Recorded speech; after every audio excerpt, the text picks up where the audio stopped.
అందరికీ నమస్కారం అండి.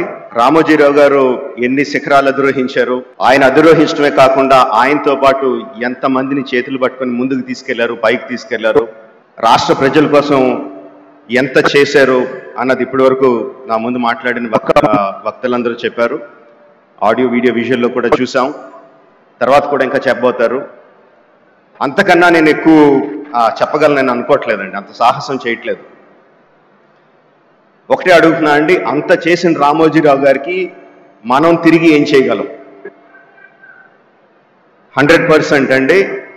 ఆంధ్రప్రదేశ్ రాష్ట్ర ప్రభుత్వాన్ని, తెలంగాణ రాష్ట్ర ప్రభుత్వాన్ని, కేంద్ర ప్రభుత్వాన్ని కూడా రిక్వెస్ట్ చేస్తున్నాను ఈ వేదిక మీద నుంచి, రామోజీరావు గారికి భారతరత్న ప్రదానం చేయడం సముచితం, సబబు.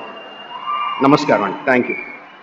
ఒక మహోన్నత వ్యక్తి రామోజీరావు గారి సంస్కరణ సభకి నన్ను ఆహ్వానించినటువంటి గౌరవనీయులు చంద్రబాబు నాయుడు గారు, పవన్ కళ్యాణ్ గారికి నా హృదయపూర్వక కృతజ్ఞతలు తెలుపుకుంటున్నాను. నాకు సంగీత దర్శకుడిగా జన్మనిచ్చిన రామోజీరావు గారు, ఆయనతో నేను గడిపిన క్షణాలు చాలా ఎక్కువ ఉన్నాయి. అందుకు నేను చాలా అదృష్టంగా భావిస్తుంటాను. ఆ క్షణాల నుంచి నేను నేర్చుకున్న విలువైన విషయాలు ఎన్నో ఉన్నాయి. వాటిలో మచ్చుకు ఒకటి ఏంటంటే,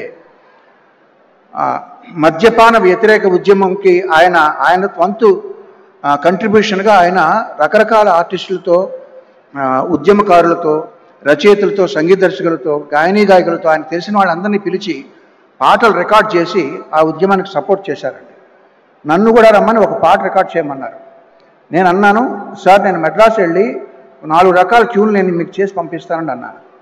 ఆయన కోసం చాలామంది బయట వెయిట్ చేస్తూ ఉండగా నాతో అన్న మాటలు ఏంటంటే, వద్దండి, ఒకే ఒక ట్యూన్ చేసి పంపండి, నేను మీకు దీనికి రెమ్యునరేషన్ ఇవ్వట్లేదు, నేను మిమ్మల్ని అభ్యర్థిస్తున్నాను, అభ్యర్థించేవాడికి ఆప్షన్స్ ఉండవు, అలా చేయకూడదు, ధర్మం కాదు అన్నారు. ఆ మొక్క ఆయన నాతో చెప్పడానికి 2 నిమిషాలు వెచ్చించాల్సిన పని లేదు, ఆయనకి ఏమి లాభం లేదు. అంతటి మహోన్నత వ్యక్తి ఆయన. ఎన్నో విషయాలు నేను నేర్చుకున్నాను ఆయన దగ్గర నుంచి. ఆయన మీద బురద జల్లాలని ప్రయత్నిస్తే అది నడినెత్తి ఉన్న సూర్యుడి మీద రాయి విసరడం లాంటిది. బతికితే ఒక్కరోజైనా రామోజీరావు గారిలా బతకాలని నేను ఒక సభలో అన్నాను. ఇప్పుడు అనేది ఏంటంటే, మరణించినా ఆయనలాగే మరణించాలి. ఎందుకంటే కురుక్షేత్ర సంగ్రామంలో భీష్ముడు తన మరణాన్ని, తన మృత్యుని ఆపి ఉత్తరాయణం వచ్చే వరకు కూడా దాన్ని నిగ్రహించి ఆపారు. ఆయనే ఆపారు ఆయన. అదేవిధంగా తను ఎంతో ప్రేమించే ఆంధ్రప్రదేశ్ కబంధ హస్తాల్లోంచి బయటపడడం ఆయన కళ్ళారా చూసి అప్పుడు నిష్క్రమించారు.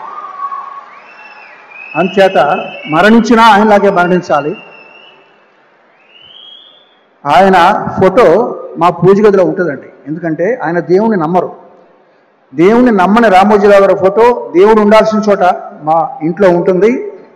ఎంతోమంది జీవితాల్లో వెలుగులు నింపిన ఆయన స్ఫూర్తి నా గుండెలో చిరకాలం ఉంటుంది, బ్రతికినంత వరకు.